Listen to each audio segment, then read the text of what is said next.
একটি গ্রামে থাকতো একটি হাবুল নামের অলস ছেলে। সে সারাদিন শুয়ে বসে দিন কাটাতো। তারপর তার মা একদিন রেগে গিয়ে বলল, এই হাবুল, তুই যে সারাদিন শুয়ে বসে দিন কাটাস, তোর চাকরি না করলে আর তোর ভাত নেই আজকে। তারপর হাবুল ভয় পেয়ে গ্রামে একটা চাকরি খুঁজতে গেল। এখন আর ভাল লাগছে না, এই গাছটার নিচে একটু বসে নেই। পা দুটো একবারে মচমচ করছে। কিছুক্ষণ পর হাবুল আবার রওনা দিল গ্রামের এক কৃষকের কাছে কাজ খুঁজতে। আস্তে আস্তে তো পুরো সন্ধ্যা হয়ে গেল। ও রহিম চাচা, রহিম চাচা, দরজাটা খুলো।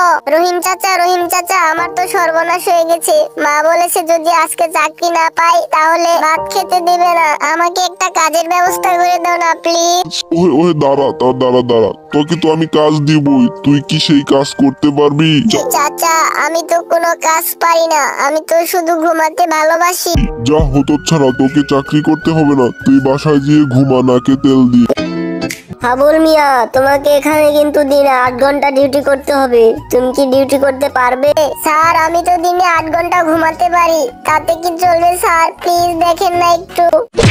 এই হাবুল মিয়া, তুমি কি এখানে চাকরি করতে এসেছো নাকি ঘুমাতে এসেছো? যাও, চলে যাও এখান থেকে। তারপর হাবুল মিয়া আস্তে আস্তে বাসার দিকে রওনা দিল। আর ভাবলো মাকে যে কি যে জবাব দেব বুঝতে পারছি না। বাসায় তো আসলাম, মাকে যে কি বলবো বুঝতে পারতেছি না। কিরে হাবুল, বাসায় এসে মন খারাপ করে বসে রয়েছিস, কি হয়েছে? চাকরি কি পেয়েছিস নাকি বাসায় বসে বসে সারাদিন শুধু ঘুম পারবি আর খাবি আর ফোন দেখবি? না মা, চাকরি তো পাইনি, কিন্তু এখন আমি বুঝতে পেরেছি অলসদের জন্য ঘরে বসে ইউটিউব ভিডিও বানানোই বেস্ট। তোমরা এই ভিডিও থেকে কি শিক্ষা পেলে? অলস হলেও বুদ্ধিমান হলে কিছু করা যায়। তো সবাইকে ধন্যবাদ।